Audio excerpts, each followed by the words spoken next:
নমস্কাৰ, good morning বন্ধু বান্ধৱীসকল। মই নতুন এটা ভিডিঅ' মাজলৈ আপোনালোকক লৈ আহিছোঁ। আজি মই কি কৰিম আপোনালোকক দেখুৱাম দেই। আজি মই বনাবলৈ লৈছোঁ আটা দিছেনে, এইখিনি আটা লৈ লৈছোঁ, আশীৰ্বাদ আটা। আৰু এয়া পুৰি বনাম বুলি ভাবিছোঁ। আটা আৰু মটৰ, এয়া মটৰ ঘুগুনি, তাৰ লগত জাতিলাও আছিলে, জাতিলাও দি দিম, তেতিয়া অলপমান ডাঠ হ'ব।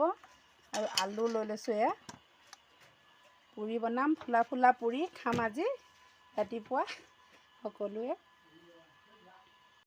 এতিয়া মই মিঠাতেল, নিমখ আৰু অকণমান চেনি দিছোঁ, চেনি পেলাই সানি আছোঁ আটাখিনি। আমি যিহেতু ৰিফাইন তেল নাখাওঁ, সেইকাৰণে মিঠাতেলকে দিছোঁ আৰু মিঠাতেলতে পুৰিম। এইফালে ইয়াত উঠাই দিছোঁ কুকাৰত।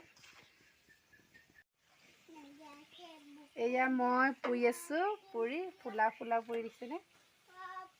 এইখিনি কিন্তু পেকেটৰ আটা, আশীৰ্বাদ হওক, RCM আটা হওক, পুৰি খাবলৈ ইমান ভাল নহয়, শুকান ৰুটি খাবলৈহে ভাল। কিন্তু আমাৰ ঘৰত আকৌ এতিয়া শুকান ৰুটি খোৱা মানুহ তেনেকৈ নাই, পুৰি খাব। ল'ৰা ছোৱালীকেইটা চবেই ভাল পায়, সেইকাৰণে পুৰি বনাইছোঁ। পুৰি ইমান খাবলৈ ভাল, ফুলিও নাযায়, ইমান খাবলৈ ভাল হয়, কিন্তু বৰ ইমান হেৰিয়ৰ নিচিনা আটাটোৰ নিচিনা নহয়। দোকানত কিনা খোলা যিটো আটা, বস্তাৰ যিটো আটা, সেইটো নিচিনা নহয়, মানে কোমল হয়।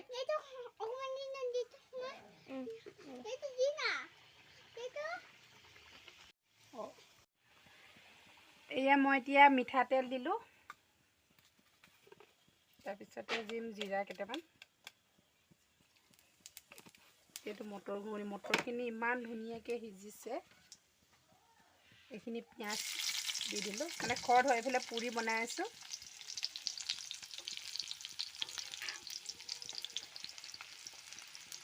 এইফালে আকৌ তেল, মটৰখিনি চাওকচোন ইমান ধুনীয়াকৈ সিজিছে, চাওক ইমান ধুনীয়া সিজিছে মটৰ।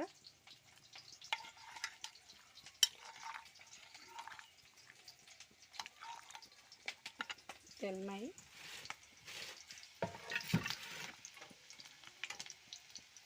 এইখিনি আমাৰ হৈ গ'ল পুৰি ফুলা ফুলা। এয়া কিমান পুৰিছোঁ দেখিছেনে। এইফালে ইয়াত থৈছোঁ, আকৌ এইফালে পুৰিয়ে আছোঁ। আজিলৈ আহোঁ, বাই বাই।